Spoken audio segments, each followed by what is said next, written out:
Now, students, as we have progressed into this chapter 3, we have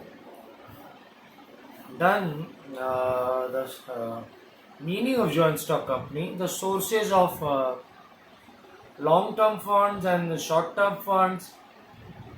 Then we have discussed the meaning of equity shares, the features of equity shares, the advantages and the disadvantages.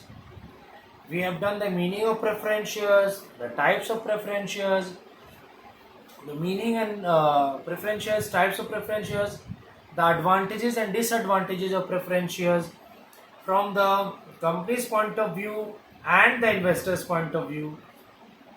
Now we'll move and progress towards the distinction or comparison between the equity shares and preference shares. So there are 12 points. So you need not learn all the 12 points. As per your convenience, you can learn any 7 to 8 points as per your convenience. But we will discuss all the 12 points, all the parameters, all the distinctions. So all of you do listen to it very carefully, attentively. Now the basis of distinction are nominal. First, nominal or face value. Second one is degree of risk. Third one is right to dividend. Fourth one is rate of dividend. Fifth one is refund of capital. Sixth is voting rights. Seventh is appeal. Eight is redemption.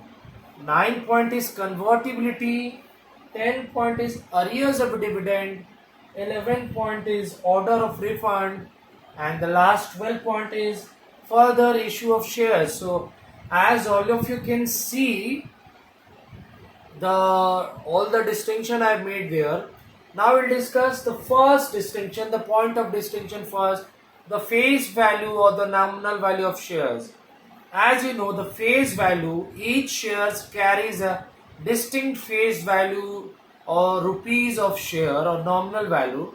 So generally, equity shares are having nominal value or face value of shares that is low, while on the preference shareholders, the face value or the nominal value of preference shareholders is high. So I repeat once again, the nominal or face value of equity shares is low because it comes from or it appeals to all the higher sections of society, middle incomes of society, lower section of society. So it appeals to all the sections of society, all the sections of society. It appeals to all the masses of the society.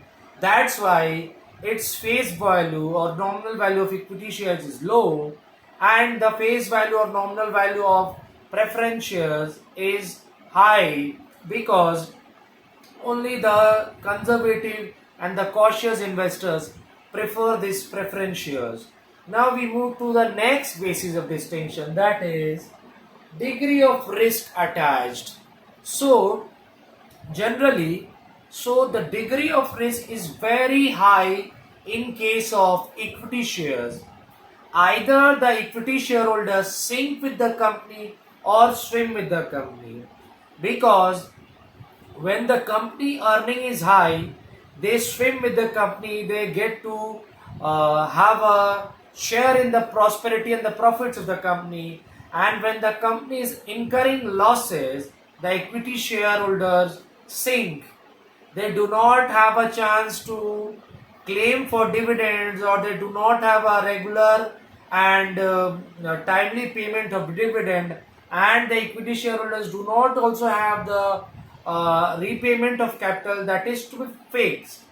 But on the contrary, on the other hand, degree of risk of the preference shares is comparatively less compared to equity shares. So as I have written here, degree of risk, it's very high risk. Equity shares have very high risk. Either the equity shareholders sink, means they go down, or they swim with the company's profits and prosperity, or they sink. On the other hand, preference shareholders' degree of risk is comparatively low. Fixed rate of dividend is there because preference shareholders get fixed, regular, stable, and timely payment of dividend, and their capital is also repaid. Now we move to the next point of distinction, that is right to dividend. So, in equity shares, right to dividend can be claimed only, listen to me, right to dividend under the point equity shares, right to dividend can be only claimed after the payment of preference shareholder dividends are done.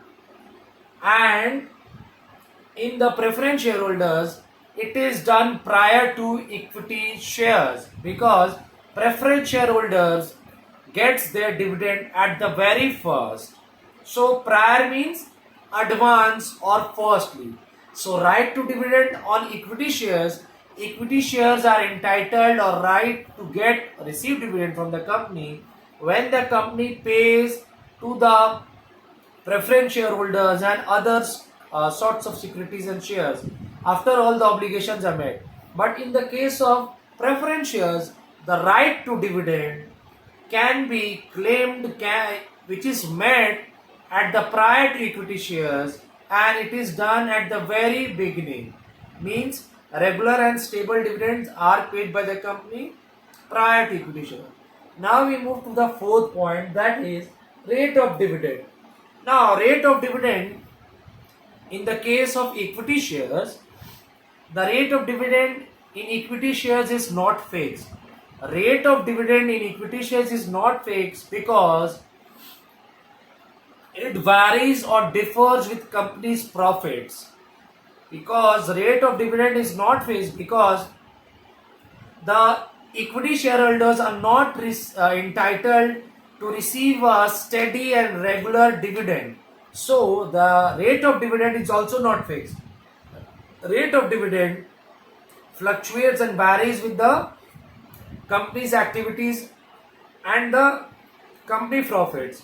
On the contrary, on the other hand, the rate of dividend is generally fixed and it's steady, regular, given. Means the rate of preference shareholders dividend is fixed. As you can see, it varies and fluctuates with company's profit, and under the preference share it's generally fixed.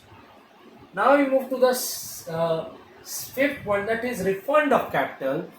So as I've said, refund or repayment of capital in the equity shares, refund or repayment of capital is not done, but it is done in the equity shareholders. Means refund of capital in the case of equity shares, it is done at the very last after all the obligations, all the settlement, all the payments are done. But in the payment of capital, repayment of capital, it is done prior to equity shares. Means it is done before meeting other securities, claims, obligation payments. So prior to refund of equity capital, repayment of preference shareholders capital is refunded at the very first. So refund of or repayment of capital in the case of equity shares, it is done after meeting all the claims, settling all the obligations and payment of all the shares. But in the case of preference shares, refund and repayment of capital is done at the earliest, is done at the beginning, is done at the prior if compared to the equity shares. Now we move to the next, that is sixth, voting rights. Equity shareholders enjoys full voting rights. I repeat once again, the next basic distinction is voting rights. Equity share enjoys full voting rights, while in the case of preference shares, it enjoys limited voting rights, because when the preference shares holders have arrears of dividends, means they have to claim, claim to the companies or to the management of the board of directors, so they have limited voting rights. In equity shares, they have full voting rights. In preference shares, you can say no voting rights or limited voting rights in case if the arrears, if the dividend is arrear for a long period of time. Now we move to the next basis of distinction, that is 7, appeal. As I have stated earlier, equity share appeals to the bold and the adventurous and the risky type of investors, because there is a very much risk attached and involved to the equity shares, because they do not get the stable and regular dividend. They are not also entitled to get the repayment of capital. So appeal, because these equity shares are appealing in the eyes of the risky, bold, adventurous type of investors. On the other hand, on the contrary, preference shares appeal is to the very conservative, cautious type of investors. Now we move to the next, that is redemption. Now, redemption of equity share not redeemable means redemption of equity shares cannot be done during the lifetime of the company, while redemption of preference shares can be done during the lifetime of the company, means it can be repayable or refundable. Now we move to the ninth point, that is convertibility. So preference shares and equity shares, see I have written here, or you can look here. So you have to just a little bit, you have to zoom, or you can take a screenshot and then you can write and then you can listen, or you can zoom to it so as to get a good glance. So convertibility, equity shares cannot be converted. Equity shares cannot be converted into preference shares, while on the other hand, preference shares can be converted into equity shares. We have discussed this one. I'll repeat once again. Convertibility: equity shares cannot be convertible, cannot be converted into preference shares, while on the other hand, preference shares can be converted into equity shares. You have heard about the convertible preference shares. Convertible preference shares can be converted into, take the example, equity shares after completing a specified period of time. Now we move to the next, that is arrears of dividend. Arrears of dividend, when the dividends accumulate, when it goes from one year to the next year. So in the case of equity shares, it never accumulate. Excuse me. So it never accumulate. But on the other hand, on the preference shares, dividend accumulates, it gathers. So in case of cumulative preference shares, they can claim. So arrears of dividend, it's never accumulate, and preference shares it may accumulate. While moving to the order of refund, excuse me. So order of refund is that it is done after preference shares, and equity shares it is done prior to any other shares. Their refund of preference shares is done at the very beginning, so it is before equity shares, and the last is further issue of shares. So equity shares are entitled to all the sorts of further issue of shares by the company, such as bonus shares and right shares. On the other hand, preference shares are not entitled by the company for further issuance of shares such as right shares and bonus shares.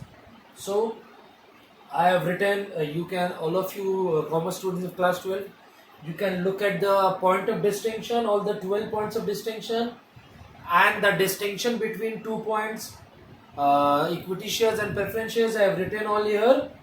So all of you watch the video very carefully, minutely, precisely and attentively, and watch the video several times to get the conceptual clarity, meaning of it, and do listen to the audio clips very carefully, and do go through the book. If you have the book, go through the book very mindfully, read the book several times so as to grasp the meaning and the key terms and the relevance of it.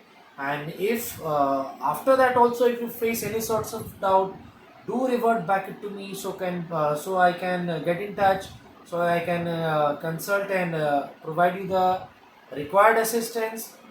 Meanwhile, you all jot down the points at your respective copy. uh, do remember to update your copy, finish your all homework assignment task within the stipulated time. I hope all of you have received the message for the upcoming exams, which are going to be held onwards from 19th July. I hope it is 19th July. So all of you prepare all the chapter we have progressed. Chapter 1 and 2, chapter 3 is on the verge of completion. So all of you prepare. These are the syllabus which we have done. Do prepare the long and the short question answers from the back exercises. Do learn the chapter from the depth, abiding with the scope and syllabus, and update your copy because it will be assessed.